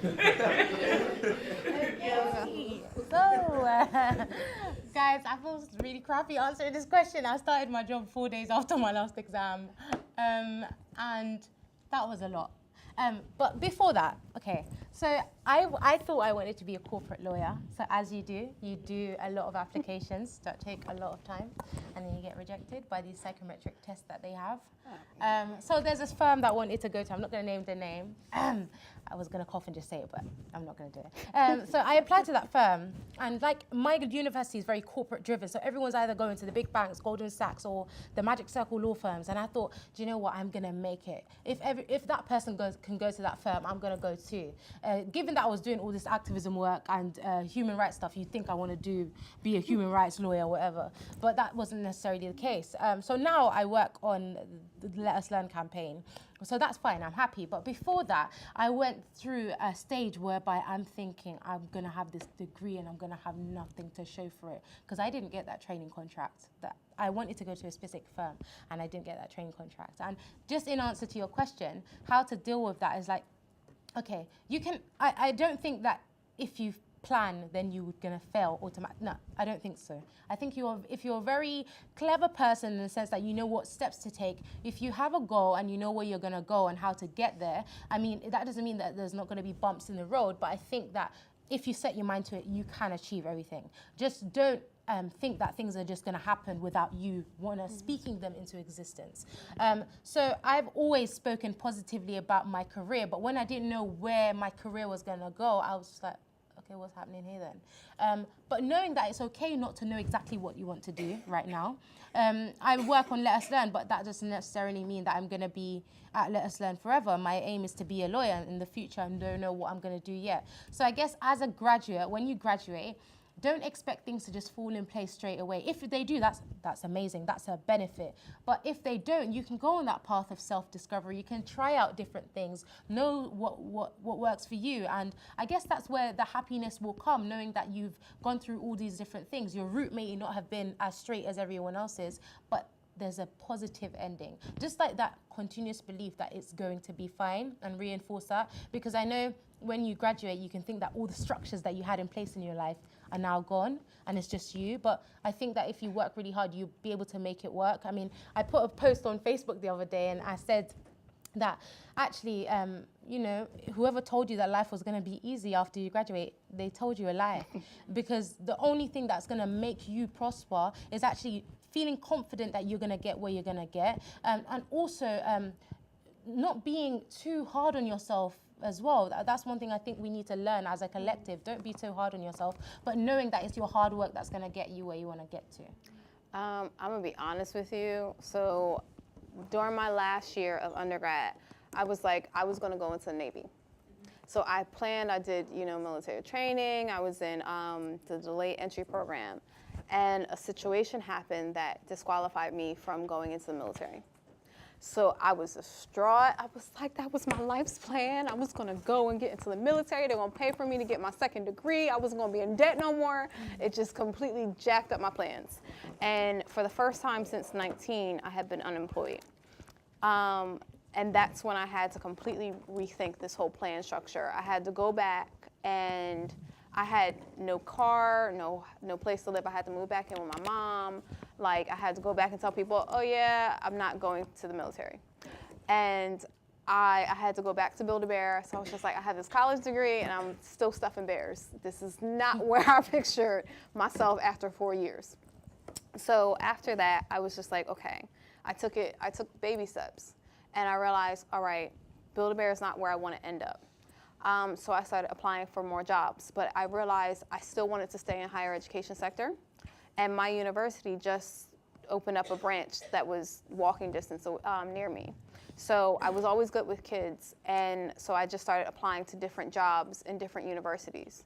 Because that way, if I got full-time employment after working there a year, and a lot of places, not just in the US, but here, if you work there, you can either go to school there for free or partial tuition covered. So that was slowly being my plan B. And then as I got into that position and met other people, I started sculpting my new plan. So the biggest thing I can leave with you is to be flexible. Life happens, things are gonna not go to fruition. And don't put all your eggs in one basket. Yes, that one too, because when I tell you, it hurt so bad because I knew I was in the military. Like, I was doing mentoring. I was like, yes, I'm Navied up. I'm going to do it. And then, yeah, I put all my eggs in one basket. But being flexible, and now I've learned a big lesson from that, is being flexible with where you want to go. And if you make a plan, allow room for bumps, allow room for adjustments or improvements. So, like, if you would have told me me coming to England would end up me speaking to you guys, or being on a national campaign. I'd be like, I ain't come here for that. I came here to get a degree and go home. Just be flexible. Okay, so the last part of today is going to be like, what's your take on mentors? So I personally think that mentors are very important to have as like your buddy and someone that you can talk to, especially someone that you can relate with, and also someone that's a bit higher up and can help you up. So what do you guys think about mentors? Should I go first? You can go first. Mentors are a necessity for me, and I think it should be for everyone else. Just even in terms of opportunities and knowing that there is someone in that position that you can look up to. Just even before I did my UCAS to sign up to all these universities, I had a mentor because I was on this thing called Pathways to Law. And I had a mentor. She was a second year law undergraduate from UCL. I ended up going to LSE, but that was besides the point. She was very resourceful in the sense that she had a lot of information to impart. I used to go to a lot of networking events, and I don't know if I can stress enough how important networking is. Yeah. Getting people's cards, you know, not just to stack up in the pile and not look at those connections again, but I've made people my mentors accidentally because of that, you know, following up with those relations. So putting yourself out there and realizing that actually, even though you know you are, you're a hardworking person, you're going to need some help. And mentoring, I think, is really important. I think we should have structures in every aspect of a young person's life that they will have a mentor, whether it be when they start year 7 and they have a year 8 mentor, someone in year 8, whether it be in the first year of uni, and even in your job at my workplace, like you have people that you would want to look up to. You know the hierarchical structures in society, and you need someone that, as you said, is at the top. It doesn't matter. For me, I have many mentors of color or Caucasian mentors. It doesn't really matter. Once what they have to say is, are ingredients for your success, then you should listen to that. And just adding on to that, when you're keeping track of your progress, having someone that can hold you accountable is amazing. Knowing that you've set yourself this target and someone's checking in, like, have you done that? Because sometimes we can be very complacent and procrastinate quite a bit. So mentors for me are a necessity. I have to wholeheartedly agree. I wouldn't have gotten this far. I would not have my sanity if it wasn't for my mentor, especially last year.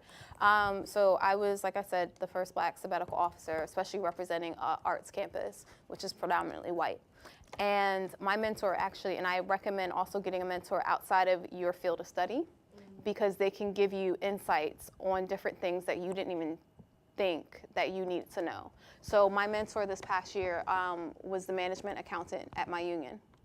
And I know who thinks like art and business go together, but I'm so thankful to him. I cannot stress to you enough how thankful I am to him, because especially coming to UK society and not understanding the different barriers, like our barriers in America are very upfront in your face. Here, it's very subtle, it's very sneaky, and really institutionalized. So there were a lot of barriers that I didn't even realize I was facing, that he saw me hitting, and he took time out of his day, and I cannot stress to you enough, he was a part-time person, so he was only in the office 2 days a week, and he decided to mentor me. So I can't stress enough, my mentor allowed me to make mistakes as well, and then worked through them, worked with me to get through them. So and then on top of that, he had access to different networking events and different people and opportunities that he was like, okay, now you're ready to know or learn about this next step, this opportunity, because you've learned enough here. And then, like you said, he helped me to account. So I said I wanted to be doing this, and that. And he was like, okay, so how did that job interview go? Okay, why do you think you didn't get it? Or why do you think, we would talk through it? And one of the most important things, like I said, that I really wanted to keep growing and continue to be a trustee board member. So he passed on different opportunities to me that would be a good fit. He worked with me and met with me and made sure that I wasn't hitting the same barriers I was when we first started. And I cannot stress it enough. At every stage in my life, I've had a mentor, whether it was Black or white, that helped get me here. when I was in high school, I decided to be an artist very, very late. And to get into art school, you needed a portfolio, which I didn't even know about. I had a wonderful Polish teacher who let me into an advanced honors art class and helped me get a portfolio. She gave me all the materials that I needed for free that other students took art classes for, that paid for all these things. She is one of the big reasons why I'm even in art school to begin with. So I cannot stress this enough. Mentors are a necessity if you want to have success, and especially having different brackets of mentorship, and also being a mentor yourself. I now mentor, she's Pakistani, and she's a second year. She's in my position now as academic affairs officer, and I've mentored her, and she has even said, like, I thank you so much because I wouldn't be here if it wasn't for you. And one of my biggest things I tell her is, the reason I mentor you is because I don't want you to go through the same stuff I went through when I was in your position. I want you to be so much more ahead than I was. And it's full circle. So definitely get mentorship, but also pass on that knowledge that you've learned at this stage in life to people who may need it at a different stage in their life as well. So don't just keep the knowledge that you've gained, but share it. That's how we keep helping each other as a community and bridge that gap between the older generation and the younger generation, because they've gone through a hell of a lot that sometimes we're a little too hard-headed to like listen and skip those barriers that they've gone through. So yeah, so that's gonna be it for today. Oh yeah, wait, hold on. I want to say something on mentors. Even in your in Kent Union, there's so many people that you can talk to, and you probably they won't call you you probably won't say they're your mentor, but someone that you're always going to on a not daily basis because that'll be annoying, but someone that you're always in contact with, or you always see. Personally, when I was in second year, even though he doesn't know this, but I don't know if any of you know Chris Mattinson. When I got the award for Campaign of the Year, I shouted him out. I said he was my bae. That's my version of mentor. But he was my bae because no, he was my mentor because the way that he doesn't know when one thing about, why am I praising Chris Patterson like this, but one thing that he doesn't know he does motivate you, but some people just do it they don't know that they're doing it. It's just something in their nature. And every time I came with a problem, he will sort it out for me. He will tell me what to do. He will assist me in certain things that I want to do, because I'm the worst I'm so disorganized but he will always help me or find me opportunities. Even Joel from Just for Kids Law, one of my favorite men on this earth, because he'll just email you on a random, guys, who wants to come to this networking event? And you'll be like, oh, I'm tired, Joe. But he will just do it out of he wants to help people, and it was just so beautiful. People just connect with people, honestly. It will change you, and it will change your experiences. My experience in university has changed so much. In first year, the crowd that I was hanging around with is not the crowd that I'm hanging around with now. Even the courage to go to Norway, if it wasn't for my second year where I opened myself up more, I wouldn't have gone to Norway. Did I even know where Norway was in the world? Talking about even going to the country itself. So just making sure that you connect with people. And when I was talking about the person at the top, it doesn't necessarily have to be black. I mean, when I was talking about that, I meant in the way that if you're up there and you see your brother and sister up there, always drag them up as well, the best you can. But in terms of, if you see someone in a high position, whether or not they're going to help you and get an internship or not, or whatever, as long as you've got someone to talk to, tell them about your difficulties or whatever you're going through, honestly, it's the best thing ever. And I wouldn't change my university experience for the world. So as if you're not involved with the union, get involved with society, get involved with your colleges or anything. Honestly, I've encouraged people that were a year below me, make sure you get involved. Who was Sophie, that's Kane's president now. I remember having this conversation with her after Canestock. I was no, it was before Canestock, but I was get involved with the union. Honestly, you will love it, blah, blah. She's Kane's president now. She got involved in the committee when I was on my year abroad. Now she's Kane's president now, because I encouraged her, because I know the benefits it does for me. Do you know what I mean? As it helps me with my personal development. So, and it makes me see further. Like when I went to lobby Julian Brazo, our former MP. Like I remember that day. Even Boris Johnson was behind me. Even the way that I was speaking to Julian, he was even fearful. Like I didn't know I had it in me. But like when because of the training I've got with my union, like in terms of organising a committee or something like that, that put me to go and lobby my MP, which I've never done before, and just different opportunities. And that honestly, guys, the union itself is a mentor. Use it to the best of your ability. Like, don't just go through your university life and just get your degree, because really and truly it's just going to be the certificate you're going to collect in your hand, but the experience is something that you also treasure in your heart. So yeah, that's it for today. There's pizza outside and it's getting cold. But I'm gonna get, before we finish, I'm gonna get Colleen to come and just speak about teachers first, and yeah. Okay, cool. Hi guys, my name is Colleen, and I work for a company called Teach First. Does anyone really know about Teach First? Yes! Yes! Okay, cool. Okay, for the people that don't know, thanks Hilita, I appreciate that. For the people that don't know, Teach First is an organisation that actually is trying to stop inequality within the UK. And it's fantastic for Kent because our sort of little bubble that we're trying to like pop right now is BAME and diversity and STEM students. And so basically with Teach First, you do get a teaching degree, but as well as that, it's an amazing opportunity, kind of like you were saying about university.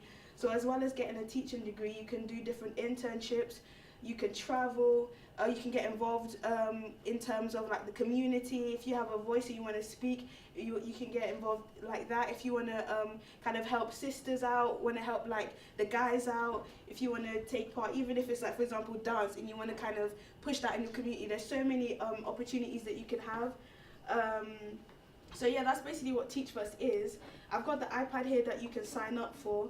And the other thing that I will say about Teach First is that its aim is really there. Like I went to the 2-day kind of workshop thing, and it was really focused on, really trying to change inequality within the UK. And I think, within education, and I think Black History Month is a perfect month to kind of get this running, because Teach First is a prestigious organisation in the sense that they want people that are strong, that are intelligent, that are confident, but not only that, people that are diverse. And so what best way to do that through Black History Month? So I'm really urging people to kind of get on board with it. It's a 2-year course, however, by the end of it, you don't actually have to become a teacher, because the way it works is that it's above a master's degree. It's not a PGC, it's a PGDE, which means you get qualification not in teaching, but in leadership, in public speaking, in working with communities. You build up like yourself, like it's a self-help like experience at the same time as well. So I definitely urge people to sign up. Once you sign up, it doesn't actually mean you're on board and you're about to start. It just means that you can get information here and there, and there's other opportunities that you can do. You can come to me after and I can explain a bit more in depth how it works. But yeah, definitely sign up if you want to. You can choose to get one phone call, which really is only one phone call. They'll explain it to you, or you can sign up for the emails and you get like emails, and you can stop it whenever you want. About Teach First, everything that's coming up, and all the various events. So yeah, definitely sign up, and I'll be outside if you want a leaflet. We've got this leaflet, or you can get the book. The thing I say about this book, it's quite pricey because Teach First is a charity. So if you're really, really interested, I'm more than happy to give you this book, or you can flick through it. But this has a lot about the program. It has a timeline of when you begin and when you end, all the other programs, because we have a variety of programs. We have tons of programs. It's not only just teaching. So yeah, if you really want to find out about this, come to me and I will give you knowledge. So yeah, cool. Thanks for listening, guys. So yeah, that's it for this evening. Thank you all guys for coming. I hope you enjoyed the event. Like it wasn't last minute, but know me, I planned it last minute. But yeah, thank you guys for coming, and there's pizza outside, so help yourself.